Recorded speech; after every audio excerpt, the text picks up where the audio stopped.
Hey guys, it's Wes with HappyFeet Ogden, back for episode number 4 of the vlog series. Today I want to talk a little bit about our actual programming, give you a little rundown of our an intro maybe to what HappyFeet class is, and a little bit of background about our curriculum. So brief history: our founder Andy Barney, who is an Englishman, came over here, I believe, in the 70s, and actually helped to found the British Challenger soccer camps that are hugely popular all over the U.S. He has coached soccer for a very long time, played professionally in England, and one of the things that he's in Kansas City right now. One of the things that he kind of pioneered a little bit is teaching soccer, coaching soccer for the younger age group. And so in Kansas City, one of the things that that he kind of gave HappyFeet at start was there was a program called Mini Kickers back in the day, 30 years ago actually, in the 80s.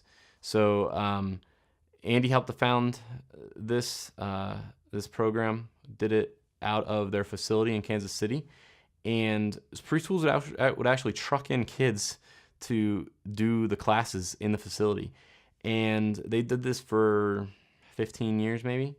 What kind of eventually got to a point where Andy, being the creative person he is, started asking the question, I wonder if we can take this to preschools instead of raising the costs of preschools busing kids to the facility. Why not try to have these classes in the preschools? So he got together with a preschool franchise owner and said, what would it take for us to do mini kickers and bring it into a school, make it for the actual preschool age?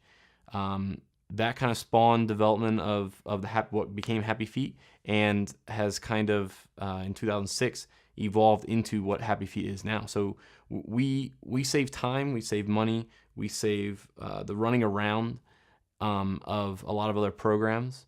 We go out to schools and do our program in schools or at community centers or rec centers or churches, wherever there is a group of preschool age kids. That's where HappyFeet can be.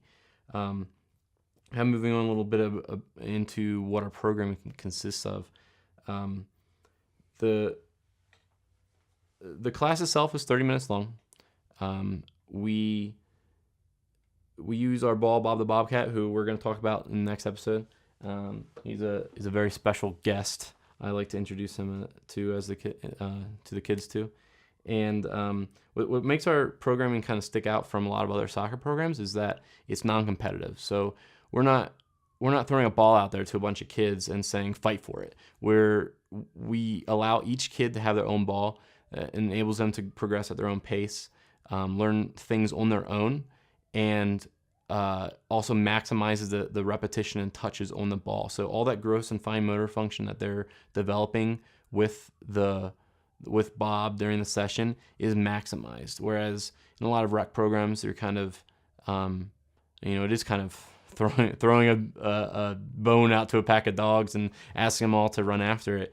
It's not like that with HappyFeet. So that's one thing that I really enjoy about it. Our programming is gender neutral. I know with a lot of say dance or tumbling programs, it kind of slants more towards the female side of things.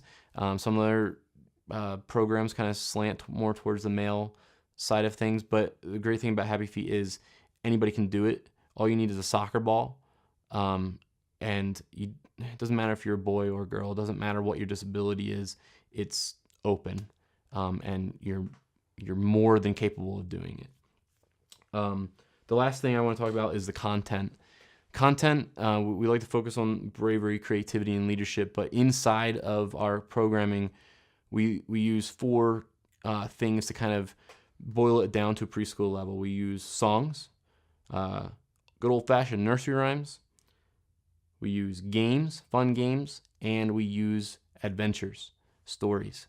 And that is my favorite part, the stories, because that imaginative play, which is something we can talk about then, is super important to kids as they develop. And makes the class a whole heck of a lot of fun.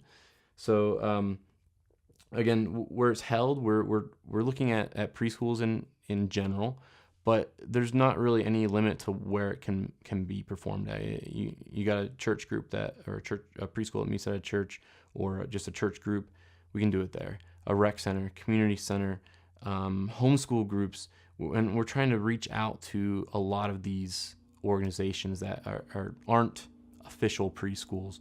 And the funny stat, which I think is really inspiring, kind of gives me a little hope and motivation to reach a lot more kids, is that 2010 census in our territory, which is from North Ogden to Layton, says there's 30,000 kids under the age of 5. 30,000. That's crazy. Not all of them are in preschool. So what can we do at HappyFeet Ogden to reach 30,000 kids of all income levels, any gender, any race, any creed? It doesn't matter. How can we reach 30,000 kids? Those are the ways that, these alternative ways of trying to reach homeschool groups, or trying to reach stay-at-home mom groups, or whatever it may be. How can we do that? It's really important. I think it gives us a little bit of something more to work for, and I'm looking forward to trying to meet that. So that's a wrap for this one. If you like us on YouTube, or subscribe to us on YouTube, whatever you do on YouTube, that's awesome. Like us on Facebook, follow us on Twitter, Instagram, and try to get in touch with us, see what we're all about. Thanks, guys.